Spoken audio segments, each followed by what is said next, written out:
Hello students. Class 10th में हमारा जो चैप्टर चल रहा है वो है क्वाड्रेटिक इक्वेशन, हिंदी में जिसको द्विघात समीकरण कहते हैं।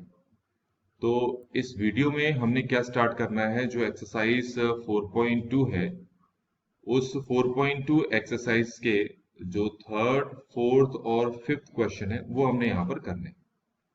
मैं आपको पिछले वीडियो में समझा चुका हूँ कि यहाँ पर हमें निकालना क्या है। हमें तीनों जो इक्वेशंस दे रखी हैं, जो समीकरण दे रखी हैं, उनके हमें रूट्स निकालने हैं, जिसको हिंदी में कहते हैं हम मूल। अब उसको निकालने का जो तरीका है वो इंग्लिश में दे रखा है फैक्टराइजेशन, और हिंदी में जो विधि दे रखी है, जो मेथड है, वो है गुणनखंड विधि।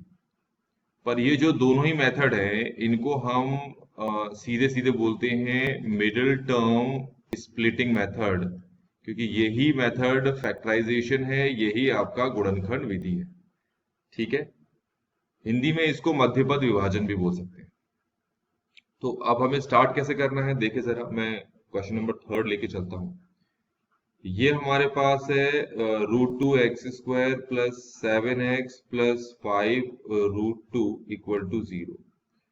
तो पहला स्टेप क्या होता है, पहले स्टेप में ये जो लास्ट वाला नंबर आपको दिखाई दे रहा होगा 5 √2, और ये जो x² का कोफिशिएंट, जिसको हिंदी में कहते हैं गुणांक, आप सबसे पहले इन दोनों को मल्टीप्लाई करो।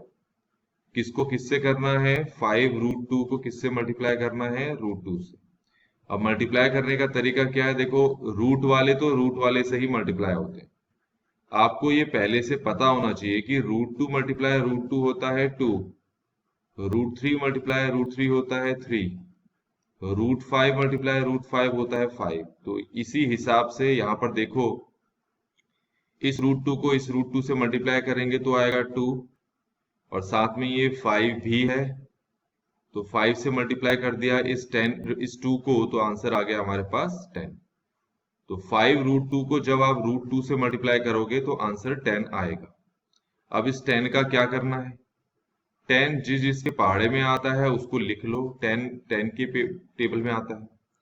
और किसके टेबल में आता है, 5 के टेबल में आता है। और किसके टेबल में आता है, 2 के टेबल में आता है। और किसके टेबल में आता है, 1 के टेबल में आता है। पर आप देख सकते हैं ये दोनों सेम ही है, क्योंकि 10 को अगर 1 से मल्टीप्लाई करो या फिर 1 को 10 से मल्टीप्लाई करो तो बात एक ही है, तो दोनों में से किसी एक को आप हटा दो।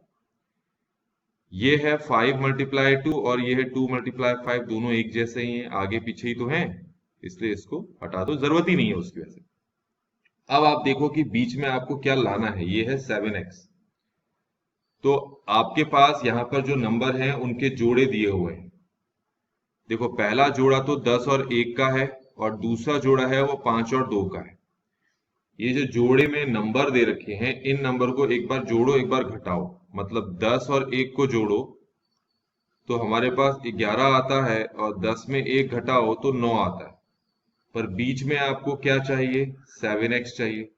तो इसका मतलब है यहाँ पर कहीं पर भी 7 नहीं आ रहा है, तो इसका मतलब है इसको हमें लेने की जरूरत अब नहीं है। अगला जोड़ा देखो क्या है, 5 और 2 का है, तो 5 में से 2 घटाओ तो कितना आ गया, 3।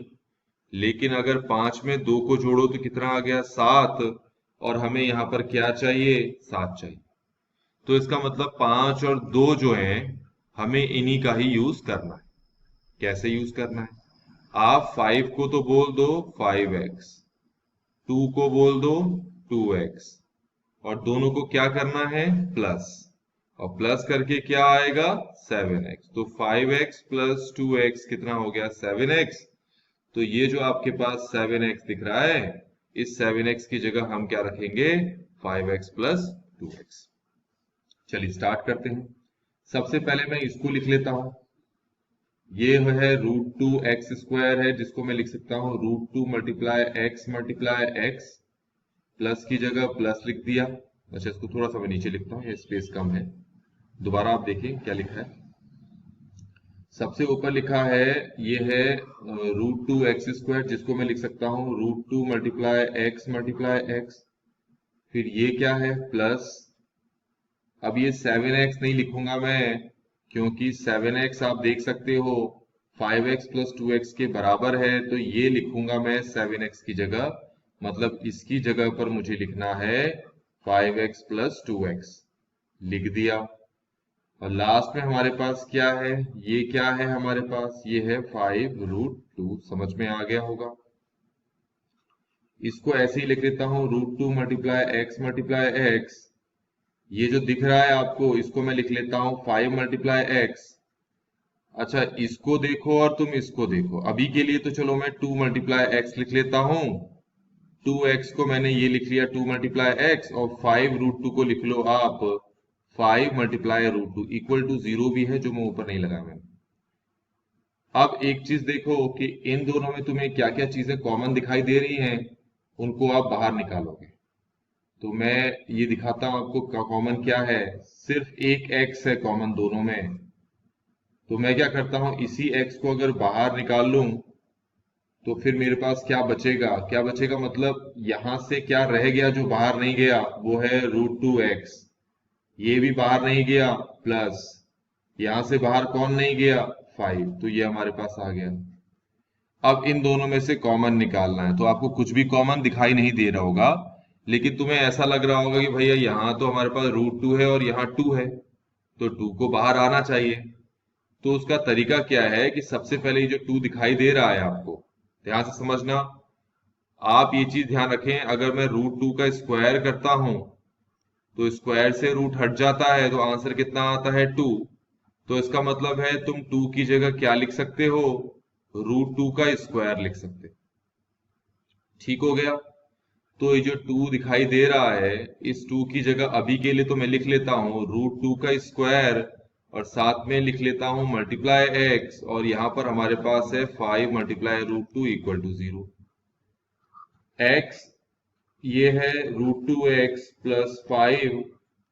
अब ये जो √2 स्क्वायर है, √2 का होल स्क्वायर है, इसको अभी के लिए मैं लिख लेता हूं √2 मल्टीप्लाई √2, साथ में x है, और लास्ट में क्या है 5 मल्टीप्लाई √2। अब निकालता हूं कॉमन। वैसे ये चीज मुझे शुरू में कर लेनी चाहिए थी, लेकिन 2-3 स्टेप्स बढ़ गए हैं तो कोई दिक्कत नहीं है उसमें। अब देखो इन दोनों में तुम्हें क्या चीज कॉमन दिखाई दे रही होगी, तुम्हें √2 दोनों में दिखाई दे रहा है। तो जिसको मैंने रेड से सर्कल किया है, पहले तो मैं उसको उतार देता हूं, इसको मैं पहले उतार देता हूं। अब प्लस की जगह प्लस आ गया। अब इन दोनों में से क्या चीज बाहर आ जाएगी, देखो दोनों में सर्कल किसको किया है मैंने, √2 को सर्कल किया है, तो जो बचा है वो हमें यहां पर लिखना है। अब इसमें से देखो कौन बाहर नहीं गया, सिर्फ रेड कलर वाला जो सर्कल है वही गया, तो √2x बच गया, तो मैं √2x लिख देता हूं। ये प्लस भी बच गया, यहां से कौन नहीं गया बाहर, 5 नहीं गया। अब ये जो चीज हमारे पास यहां पर आई है, ये और ये जो है, इसमें देखो कि दोनों में क्या चीज सेम दिखाई दे रही है।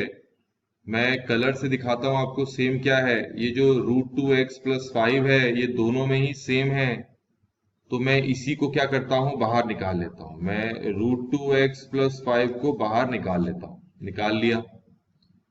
तो फिर अब अंदर क्या बचा है, देखो यहां से कौन नहीं आया बाहर, यहां से कौन नहीं आया, x नहीं आ गया था बाहर, तो इसका मतलब x यहां बचेगा।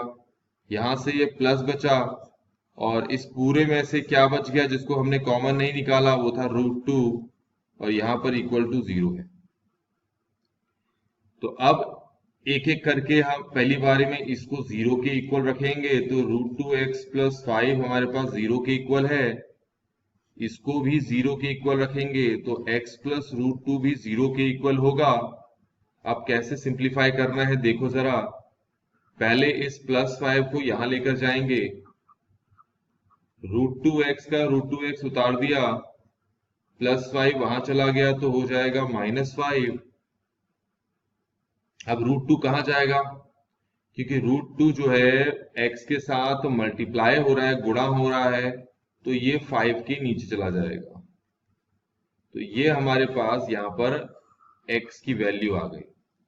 इसमें क्या करना है, इसमें ये जो प्लस √2 दिखाई दे रहा है, इसको हम यहाँ भेजेंगे, तो ये -√2 हो जाएगा। तो यहाँ पर हमारे पास ये x की वैल्यू निकल गई। तो अब आप देख सकते हैं कि इसको हम और भी आगे सरल कर सकते हैं और भी सिंप्लीफाई कर सकते हैं, पर मैं छोड़ दे रहा हूँ इसको यहाँ पर रेशनलाइज द डिनोमिनेटर कॉन्सेप्ट के अकॉर्डिंग छोड़ दे रहा हूँ। तो इस तरह से हमारे पास ये x की दो वैल्यूज निकल गई। ये जो x की दो वैल्यूज हैं यही जो है इस इक्वेशन, ये जो द्विघात समीकरण है, ये जो क्वाड्रेटिक इक्वेशन है, इसके ये दो रूट्स हैं। तो ये थर्ड पार्ट हमने इस वीडियो में कंप्लीटली सॉल्व कर लिया है। तो नेक्स्ट वीडियो में हम फोर्थ पार्ट को डिस्कस करने वाले हैं। Thanks for watching.